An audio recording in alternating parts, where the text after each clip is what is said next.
Mesdames et messieurs, bonsoir, bienvenue dans votre journal.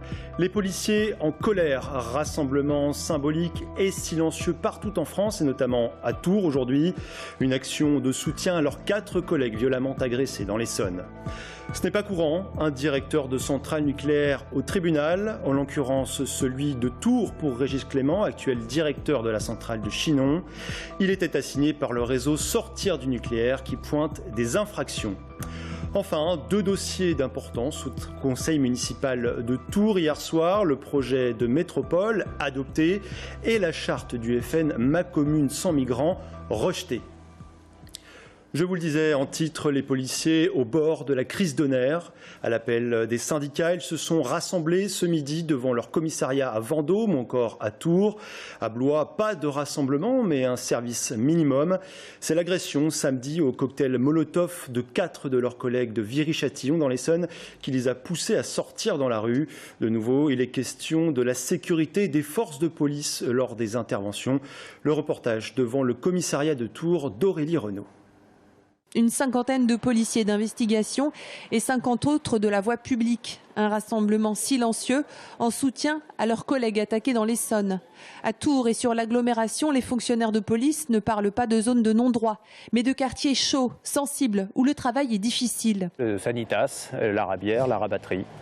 Épisodiquement, on peut avoir effectivement le Beffroi qui peut nous embêter un petit peu, ou le secteur Louis-Niqueux à La Riche. Donc il y a toujours des guetteurs, on est toujours surveillé. On intervient à 1 ou 2 voitures et on se retrouve instantanément avec une trentaine ou une cinquantaine de jeunes autour.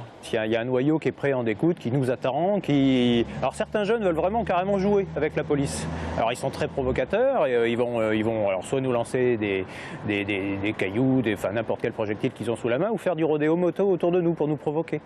Alors sachant que là-dessus c'est un petit peu compliqué, on ne peut pas réellement les interpeller dans un quartier où on n'est pas les maîtres.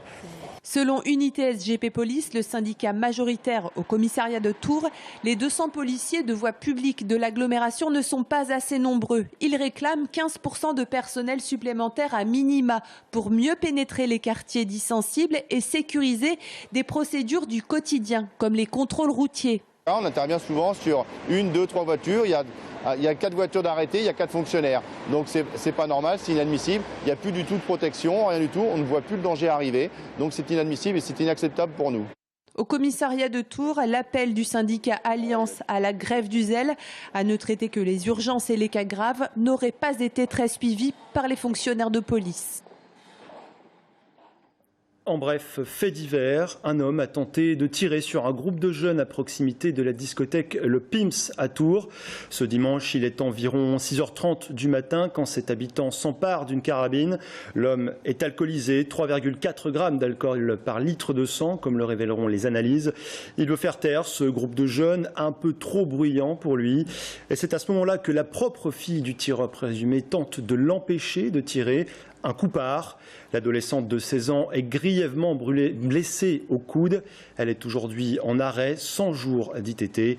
Le tireur présumé a été placé en garde à vue. Il sera prochainement jugé au tribunal de Tours pour blessures involontaires. Le tribunal correctionnel de Tours avait à juger aujourd'hui un prévenu un peu particulier, Régis Clément. Il n'est autre que le directeur de la centrale nucléaire de Chinon. Il était assigné par le réseau Sortir du nucléaire qui dénonce une quinzaine d'irrégularités. L'association s'appuie sur un rapport de l'autorité de sûreté nucléaire. Sabrina Melloul. Les militants du réseau Sortir du nucléaire ne pouvaient pas rater ce procès cet après-midi, car ce sont eux qui ont porté plainte le 3 avril 2014 contre EDF. Le directeur de la centrale nucléaire de Chinon est poursuivi pour plus d'une quinzaine d'infractions à la réglementation aux installations nucléaires de base, ainsi qu'au code de l'environnement et au code du travail. En 2013, l'autorité de sûreté nucléaire mène 9 inspections inopinées afin de contrôler les travaux de maintenance. Bâtiments réacteurs, salle des machines, ateliers chauds, tout est passé au crible. Résultat, l'ASN épingle la centrale pour irrégularité de fonctionnement. Exemple, le port de lunettes de sécurité ou encore celui d'une jugulaire non respectée par les agents sur le site. Des petites infractions. Cependant, l'ASN appelle à mettre en place des actions correctives. On attend que la justice fasse son œuvre, que les infractions relevées par l'autorité de sûreté nucléaire soient prises en compte et que le directeur, puisque c'est le cadre de la justice actuelle, soit le directeur et EDF soient condamnés.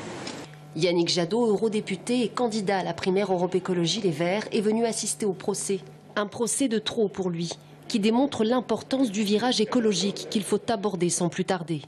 La maintenance, la qualification des personnels, l'investissement qui est mis dans les centrales nucléaires n'est pas du tout à la hauteur de la sécurité pour l'ensemble des populations qui vivent autour des centrales. À 18h, le directeur de la centrale était encore devant les magistrats du tribunal de police pour justifier ses actes. Politique à présent et une passe d'armes tourangelle cet après-midi lors des questions au gouvernement à l'Assemblée nationale. Claude Greff, député Les Républicains, face à Marisol Touraine. La ministre de la Santé et des Affaires sociales avait déclaré que le déficit de la Sécu disparaîtrait en 2017. Des mensonges pour Claude Greff. Écoutez. Comment pouvez-vous décemment dire que vous avez sauvé la sécurité sociale ? Ce n'est pas un budget que vous présentez, c'est le maquillage séduisant d'une situation catastrophique.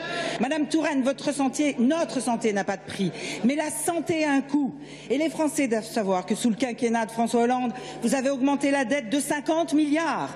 Avec vous, elle atteindra 156 milliards. Alors êtes-vous satisfaite ? Je reconnais, Madame la députée Claude Greff, votre sens de la mesure et la finesse d'analyse qui est régulièrement la vôtre. Mais, Madame la députée, les faits sont têtus et les chiffres sont là.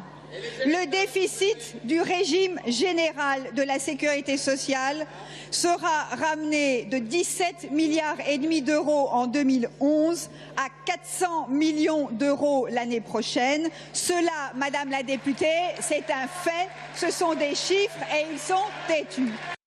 Une décision historique. Les mots sont de Serge Babary, le maire de Tours.